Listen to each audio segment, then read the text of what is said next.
Good morning. Good morning, good morning. It's great to be here. Let me first begin by thanking Sid for the invitation to open up the meeting.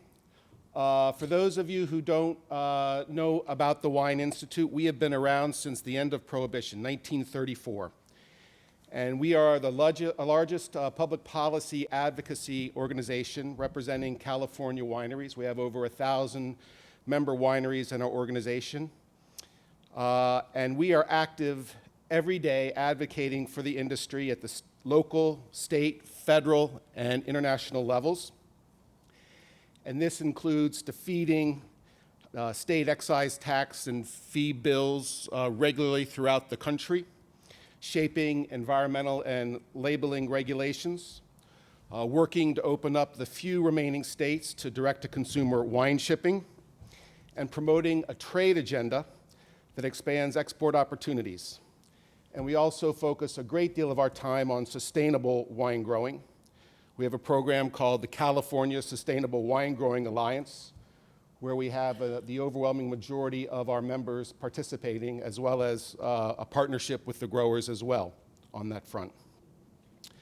One of the major initiatives that I wanted to share with you today is our work advocating for federal excise tax reform on alcohol, because federal alcohol tax policy has not changed in the last 25 years, and it is needed, reform is needed in this area. There is a bill in Washington, D.C. that the Wine Institute and other trade organizations have been instrumental in pushing. It's called the Craft, Beverage, Modernization, and Tax Reform Act, which would reduce taxes and regulatory burdens for all wine producers, domestic and foreign, in addition to benefiting distillers and brewers. It has the support of the entire alcohol industry, which is rare. It is supported by a majority of the U.S. House of Representatives and a majority of the U.S. Senate, which is remarkable. And we are working day in and day out as the Congress begins to take up tax reform and having this package, this bill, inserted in the tax reform bill. I wanted to point out just a couple of provisions in the bill.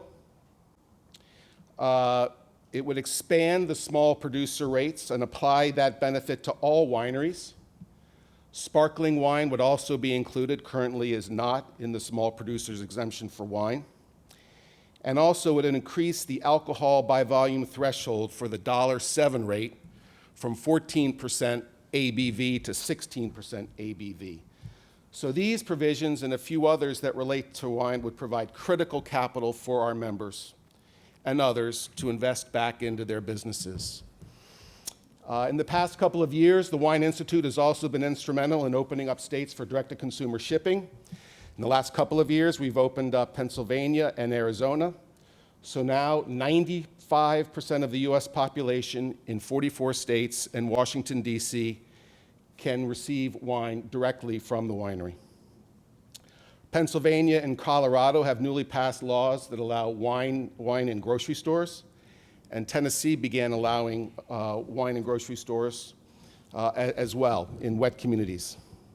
So to succeed in the work that we do, the Wine Institute has offices in San Francisco, which is where we're based, Sacramento, Washington, D.C., and 6 regions across the United States.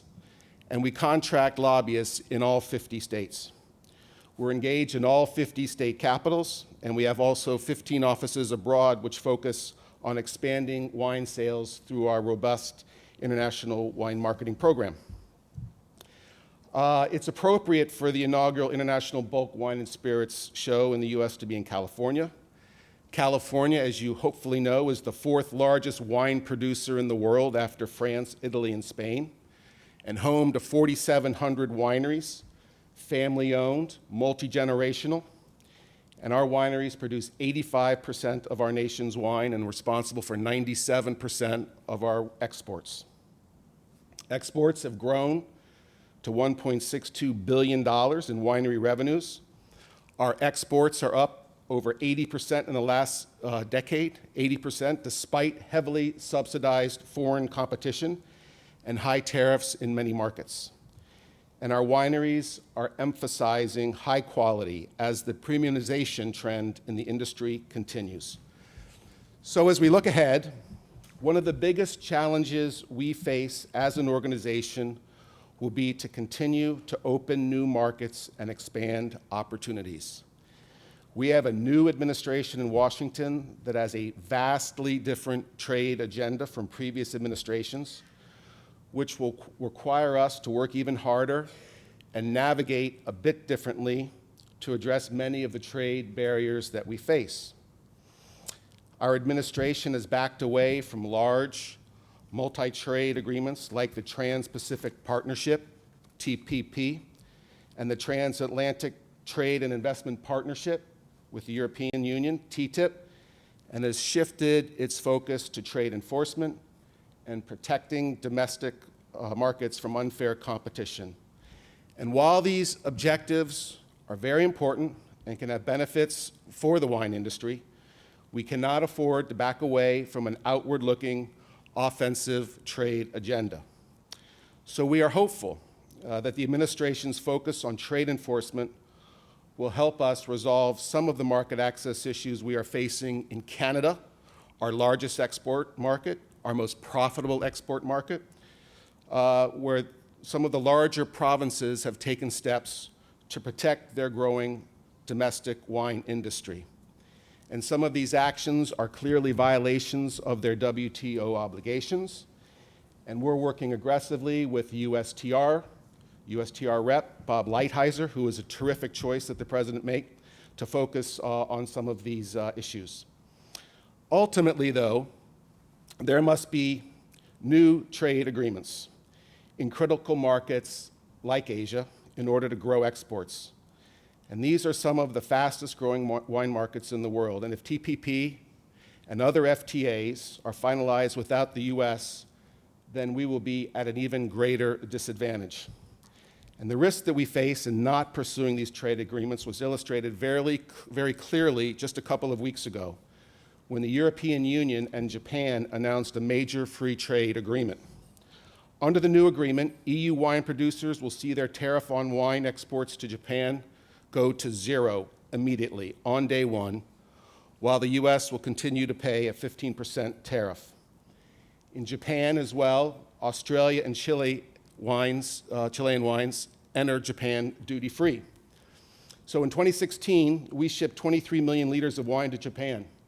60% of those exports were bulk. Japan is currently the fourth largest wine export market for us, and I don't have to tell you what will happen if this trade agreement goes into effect and the US does not have a similar one. So we're doing everything we can to urge the Congress and the Trump administration to see the value in agreements like TPP. And if they aren't willing to pursue large, multilateral, multi-country agreements, then they must begin working on bilateral deals in key markets like Japan. So despite these challenges, we remain optimistic that the world wine consumption will grow and the consumers around the world will continue to see the outstanding quality and value that California wine represents. It's a pleasure to be with you all this morning, and I know you're going to have a great conference. Thank you for having me.